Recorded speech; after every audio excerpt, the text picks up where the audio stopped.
तो भाइयों फाइनली मुझे ब्रुनेई के अंदर एंट्री मिल चुकी है, लेकिन एंट्री के टाइम पे ना थोड़ा सा एक लफड़ा हो गया था। ये है ब्रुनेई के जो करंट सुल्तान है उनकी फोटो। जो यहाँ पे पेट्रोल और डीजल है वो पानी से सस्ता है। रिसेंटली यहाँ पे एक ब्रिज बना है जो ब्रुनेई के इस पार्ट को दूसरे पार्ट से कनेक्ट करता है। गुड मॉर्निंग गाइस और स्वागत है आपका एक और नई वीडियो में। भाई सुबह के 6:15 हो रखे हैं और अब मुझे जाना है एयरपोर्ट। तो हॉस्टल में जो मेरी चाबी है यहाँ पे रख देता हूँ। पेमेंट मैंने कल रात को ही कर दी थी सारी। भाई बाहर हो रही है बारिश, देखिए। मॉर्निंग रवि भाई।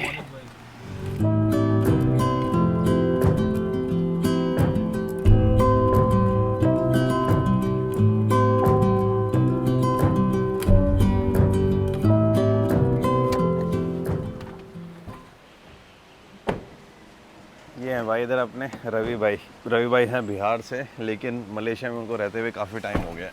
और स्पेशली यार मेरी यहाँ की स्टोरी देखने के बाद लिटरली कम से कम भी 500-600 किलोमीटर दूर से गाड़ी चला के आए हैं। मस्त बंदे। थैंक यू रवि भाई। चेक इन करवाता हूँ।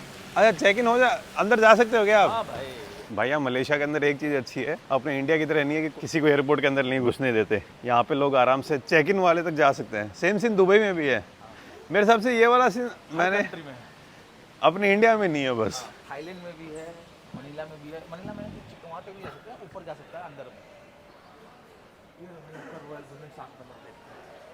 7 नंबर पे।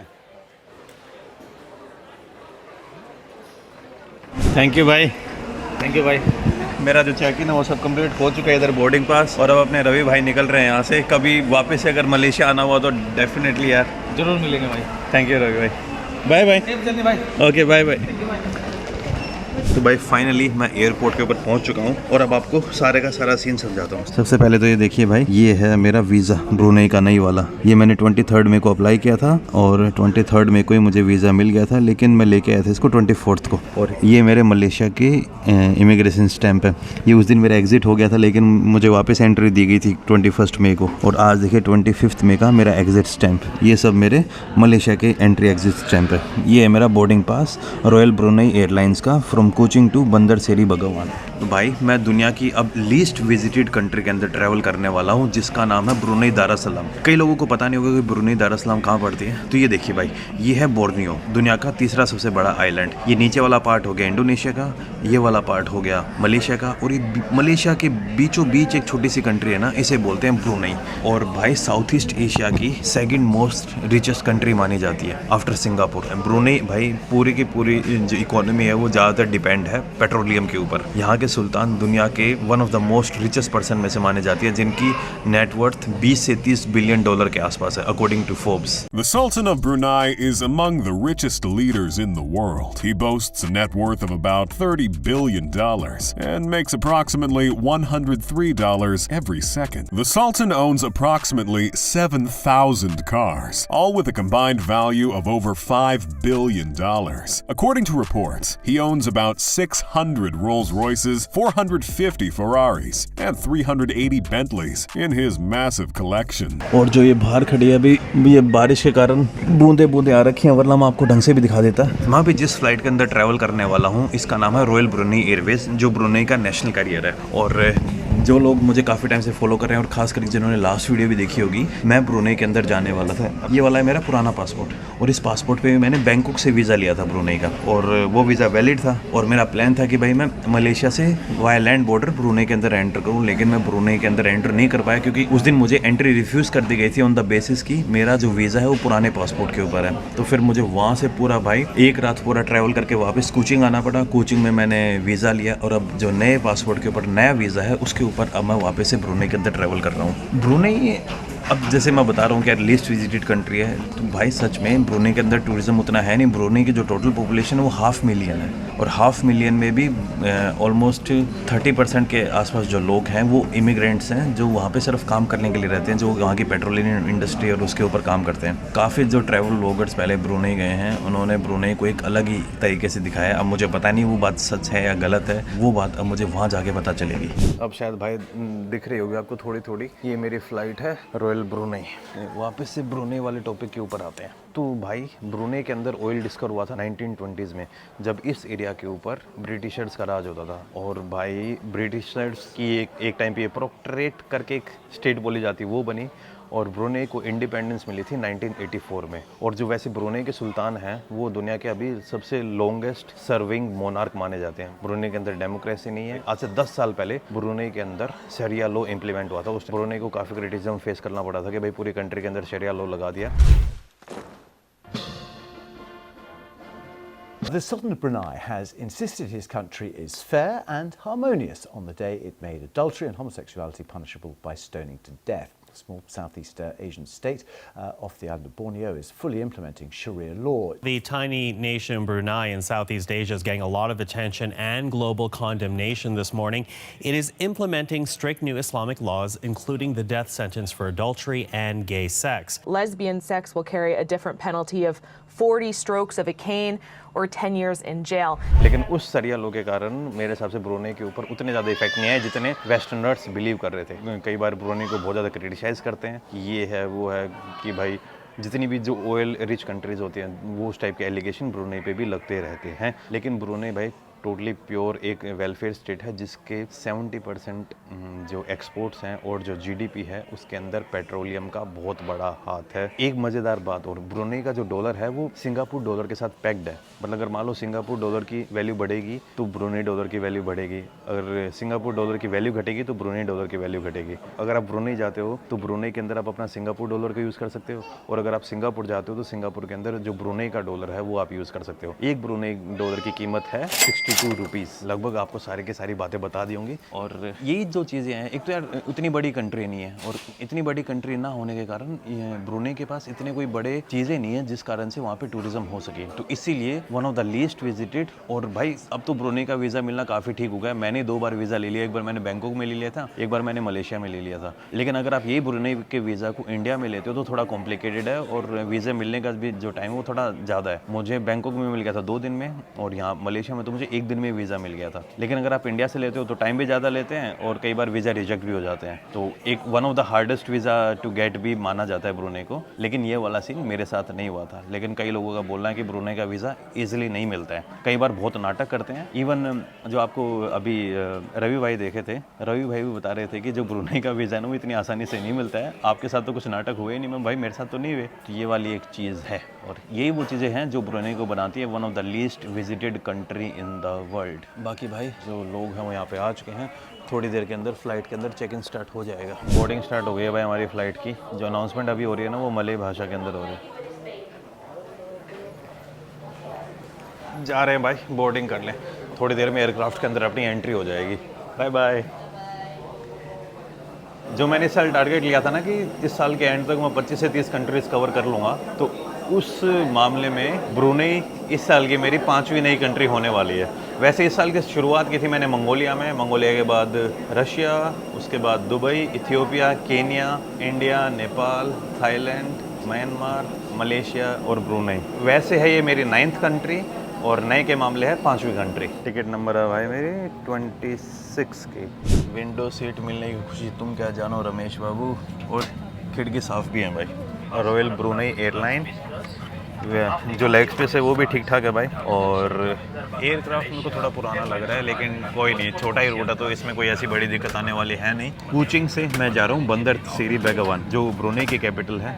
तो आप मैप पे देख लीजिए, यहाँ से लेके यहाँ तक लगभग 1-1.5 घंटे की फ़्लाइट होने वाली है। डिस्टेंस होगा लगभग 800 से 900 किलोमीटर का, और उसके बाद मेरी ब्रुनेई के अंदर एंट्री हो जाएगी।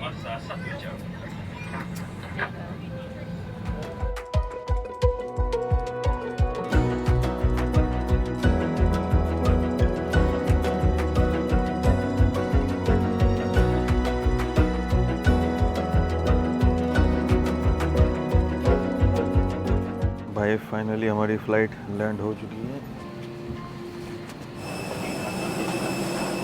फ़्लाइट ज़्यादा लंबी नहीं थी, टोटल 1 घंटे की फ़्लाइट थी फ्रॉम कुचिंग टू बंदर सिरी बेगावन। वैसे ब्रुनेई का जो पूरा नाम है ना, नया नाम तो है स्टेट ऑफ ब्रुनेई, और ब्रुनेई का पुराना नाम है ब्रुनेई दारुस्सलाम।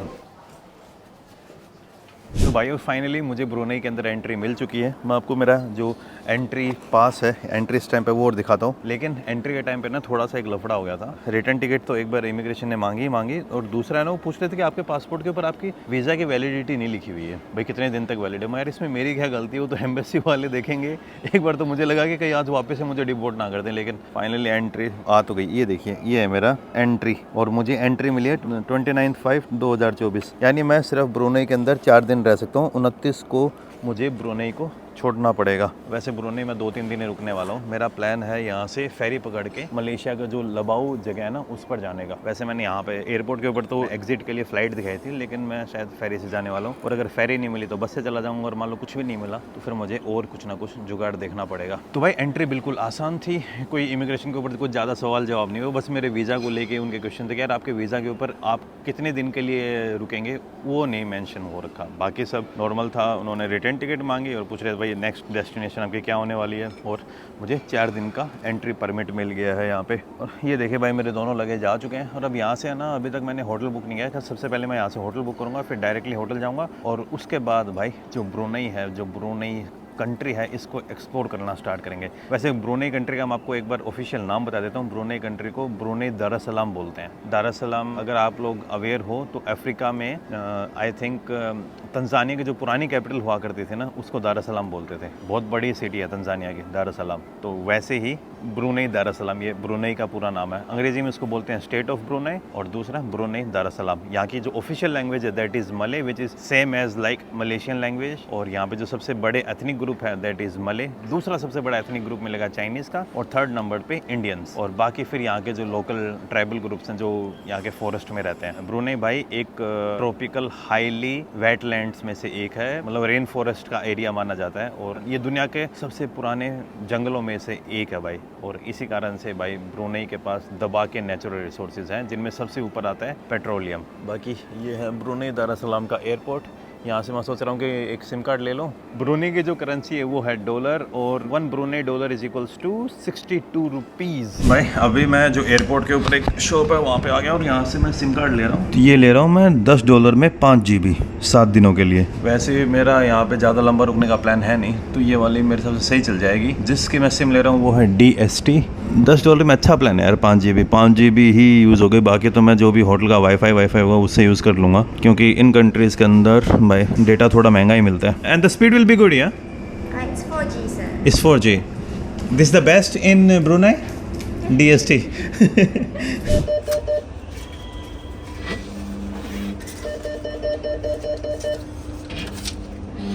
ये देखिए भाई, पहले मैं बाहर निकलने से पहले आपको ब्रुनेई के जो डॉलर है उनकी फ़ोटोज़ दिखा देता हूँ। ये जो फ़ोटो देख रहे हैं आप, ये है ब्रुनेई के जो करंट सुल्तान है, करंट किंग है, करंट मोनार्क, उनकी फ़ोटो। ये है 100 का, तो इनका 100 का आप मान लीजिए 6200 रुपये हो गए। एक Brunei dollar is equals to 62 rupees होता है। तो कर लीजिए भाई कैलकुलेट कितने निकाले हैं मैंने। 150 ब्रुनेई डॉलर निकाले हैं। ये देखिए, वैसे ये डॉलर का साइन यूज़ करते हैं। भाई कैश विड्रॉ कर लिया है, और अब मैं यहाँ से बाहर निकल रहा हूँ। यहाँ से मुझे टैक्सी पकड़ के जाना पड़ेगा मेरे होटल में। होटल मैंने बुक किया है, और होटल उतनी एक्सपेंसिव नहीं है यार। जो मैंने एक सिंगल रूम बुक किया है इन अ हॉस्टल, तो उसके अंदर मुझे मतलब कि जो वॉशरूम है वो शेयरिंग मिलेगा, लेकिन रूम मेरा पूरा प्राइवेट है। और उसके लिए आई हैव पेड अराउंड 1600 रुपये पर नाइट, जिसमें थोड़ा बहुत मैंने अगोडा से बुक किया था तो मुझे कैशबैक आ जाएगा। लगभग 1300 रुपये का मुझे होटल पड़ गया। अब बात यह है कि यहाँ पे पब्लिक बसेस तो है नहीं, यहाँ पे पब्लिक ट्रांसपोर्ट बहुत गंदा है, तो ज़्यादातर लोग यहाँ पे अपनी गाड़ियाँ यूज़ करते हैं। अगर मैं एयरपोर्ट से टैक्सी करता तो मुझे टैक्सी महंगी पड़ती। टैक्सी के रेट थे यहाँ से $20 होटल के। और ब्रुनेई के अंदर ग्रैब तो काम नहीं करती। ग्रैब आपको पूरे साउथ ईस्ट एशिया में काम करते हुए मिलेगी, लेकिन यहाँ पे काम नहीं करती। यहाँ पे काम करती है डार्ट, और डार्ट के थ्रू मैंने टैक्सी ऑर्डर की ना, मुझे वो सेम टैक्सी $9 में पड़ रही है। ये देखिए, इनका नाम है जो मुझे पिकअप करने आ रही है, सबारिया अहमद। अरे यार, एक फ़ीमेल ड्राइवर आ रही है, अच्छी बात है। वो भाई उन्होंने ना मुझे एक वीडियो भेजी कि मैं कैसे वहाँ पे पहुँच सकता हूँ।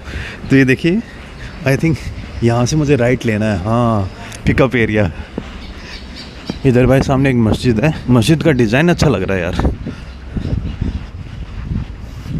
ये देख रहे हो भाई, अपने वाली गड्डी, लेकिन छोटे वाला मॉडल है ये। काश अगर ये इंडिया में लॉन्च हो जाता ना तो मैं यही वाली लेता। मुझे बड़े वाले जिमनी का कोई वो नहीं था, लेकिन ये इंडिया में लॉन्च हुआ नहीं। लेकिन ये वाली जिमनी ज़्यादा अच्छी है, छोटी सी है, मिनी। बाकी ब्रुनेई के लिए एक चीज़ सच में है कि काफ़ी लोग बोलते हैं ना कि पहले अरब के अंदर जो पेट्रोल होता था वो पानी से सस्ता होता था। ब्रुनेई के अंदर अभी भी यही सीन है, जो यहाँ पे पेट्रोल और डीजल है वो पानी से सस्ता है भाई। जो टैक्सी वाले मैम शायद वो यहाँ पे आएंगे और टैक्सी वाली दीदी के साथ बैठ के फिर भाई पहुँच जाएंगे अपने होटल के अंदर। मौसम वैसे ही है जैसा मलेशिया के अंदर था, थोड़ी देर गर्मी पड़ेगी यहाँ पे और फिर भाई शाम तक बारिश हो जाएगी। जो रेन फॉरेस्ट होते हैं उनके अंदर ऐसा ही होता है, ज़्यादा देर उन गर्मी उससे सहती नहीं है, जल्दी से जल्दी बारिशें होती रहती हैं यहाँ पर।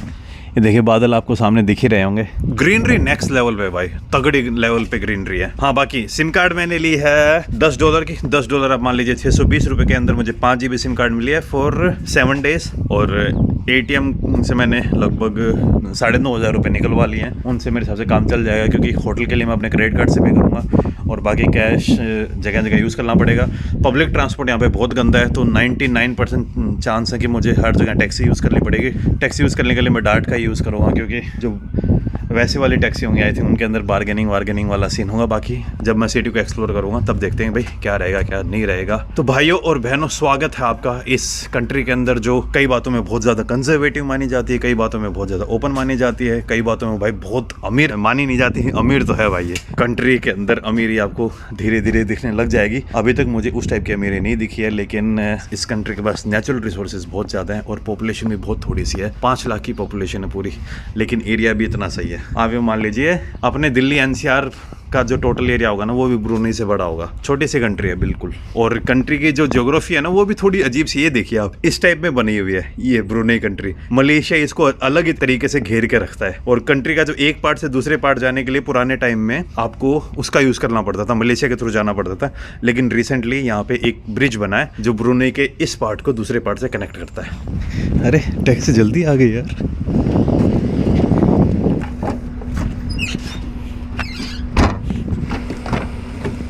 Hello, good morning, how are you?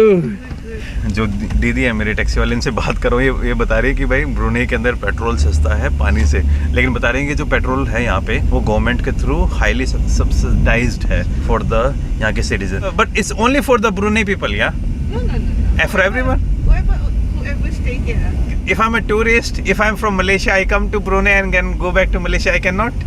You can buy it. I think there's no problem. Okay.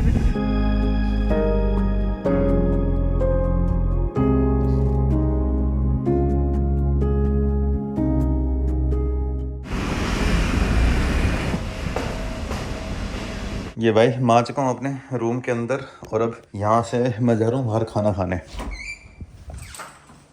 बाहर अभी मैं खाना खाने जा रहा हूँ। एक जो चीज़ मैंने अभी तक देखी है कि जो मलेशिया का खाना है और यहाँ के खाने में कोई ज़्यादा डिफरेंस नहीं है, वही मिक्सचर ऑफ मले फूड, इंडोनेशियन फूड, ब्रुनेई का जो टिपिकल स्ट्रीट फूड है वो आज रात को मैं ट्राई करने वाला हूँ। बाकी इधर भी आपको मैकडोनल्ड सब दिख जाएंगे। एक बार आपको ये और बता देता हूँ, जो मेरा रूम है जहाँ पे मैं रुका हुआ हूँ इसका नाम है मिनी इनिंग्स। यहाँ पर मैं पे कर रहा हूँ 1600 रुपये पर नाइट, जिसमें 200 रुपये का मुझे कैशबैक मिलेगा, तो 1300 रुपये आप मान लीजिए। टैक्सी के लिए मैंने पे किए थे $9 फ्रॉम एयरपोर्ट टू हेयर। 62 को आप 9 से मल्टीप्लाई कर लीजिए, उतने मैंने टैक्सी के लिए पे कर दिए हैं। इधर देख लीजिए पिज़्ज़ा हट भी है, इंडियन रेस्टोरेंट भी मिल जाएंगे। अभी मेरा एक बार डोसा खाने का मन कर रहा है तो मैं एक इंडियन रेस्टोरेंट में जाके डोसा खा के आऊँगा और फिर भाई मैं देखूँगा कि अब मुझे अगला आज का मेरा जो प्लान है वो क्या होने वाला है। भाई यहाँ पे आया मैं, मेरे को डोसा मिला ही नहीं, तो अब मैं क्या कर रहा हूँ, ये सारी वेजेस ले रहा हूँ। चिकन विकन मेरा खाने का मन नहीं है। Can you give me this one and this? Okay, you can mix in one all, no problem. या 1 plate. How you say rice in Brunei? Nasi. Nasir. Yeah. Okay. Nasi biryani. Nasir In biryani. Brunei. Okay. यहाँ पे भाई भिंडी की सब्जी है और छोटी मोटी सारी सब्जियाँ मैं ले रहा हूँ। You also have dal? Dal ada. Okay. And this also. Yeah. Yes. Yeah. Terima kasih. Sama-sama. You also have bubble tea, boba? No? There. And you have boba also? Boba tea? Boba tea no have. No have. Only orange juice, apple juice have. Only orange juice, Apple juice. Okay, thank you भाई। अब मैं ये मेरा खाना खाने वाला हूँ। जो बबल टी है ना उसको यहाँ पे बोबा बोलते हैं, बोबा टी। भाई बेसिकली मैं खाने तो आया था डोसा, लेकिन यहाँ पे डोसा तो मिला नहीं, लेकिन बाकी चीज़ें मुझे मिल गई थी और वो अब मैं खा के जा रहा हूँ। Thank you. And if I want to go to Malaysia by ferry, where I can find the ferry? Sirasas? I don't know. Maybe Pelabuhan. And then to airport. No, ferry by boat. Yeah, Muara. You go Muara. And where is Water Village, Kapong? I don't know so. You're not from here? I don't know. Where are you from? I am Indonesia. From Indonesia? Yeah. Where? Jawa. Jawa Timur. क्यों? यार यहाँ से Malaysia जाने की एक फेरी है। हाँ तो 2-3 दिन बाद मलेशिया जाऊँगा फिर यहाँ साबा। चल ठीक है भाई फिर। ठीक है। Okay thank you bye bye. Yeah, bye. यार यहाँ से मैं एग्जिट लूँगा ना, मैं फ़्लाइट के थ्रू एग्जिट नहीं लेने वाला। और उसी के सिलसिले में पूछ रहा था कि यार यहाँ से एग्जिट लेने के लिए जो फेरी जाती है मलेशिया में, जो मलेशिया का दूसरे वाला पार्ट है साबा, मलेशिया के जिस पार्ट से आज मैं आ रहा हूँ वो था सारावाक और आगे की तरफ है साबा, जहाँ से फिर मैं आगे इंडोनेशिया की तरफ एंट्री लूँगा। तो उसके लिए ना यहाँ से एक फेरी चलती है और उसका मुझे पता नहीं चल पा रहा क्योंकि हॉस्टल में मैंने पूछा, उनको कोई आइडिया नहीं है। यहाँ पे लोगों से पूछ रहा हूँ, उनको भी कोई आइडिया नहीं है। तो मुझे लग रहा है एक बार उस फेरी स्टेशन पे जाके वहाँ पे फिर मुझे लोग और ढंग से बता पाएंगे कि भाई क्या सीन है क्या नहीं। बाकी आप देख ही सकते हो कि कैसा माहौल है। हाँ तो बस भाई इस वीडियो में इतना ही। उम्मीद करता हूँ ये वीडियो आप लोगों को पसंद आई होगी और आप लोगों को इस छोटी सी कंट्री के बारे में जानने का मौका मिला होगा। इस कंट्री के बारे में यार लोगों ने ना, खास करके जो अपने गोरे ट्रैवल व्लॉगर्स हैं, उन्होंने काफ़ी भ्रांतियाँ फैला रखी हैं और कोशिश करूँगा उन भ्रांतियों को, अगर भ्रांतियाँ हैं तो उनको देख पाऊँ और अगर नहीं है तो उनका कुछ जो दूसरा रूप है वो आप लोगों तक पहुंचा पाऊं। तो बस भाइयों मिलता हूं आपसे नेक्स्ट वीडियो में। तब तक खुश रहिए, आबाद रहिए, keep travelling and keep enjoying your life. और फिर से आपका स्वागत है इस ब्रुनेई की सीरीज के अंदर।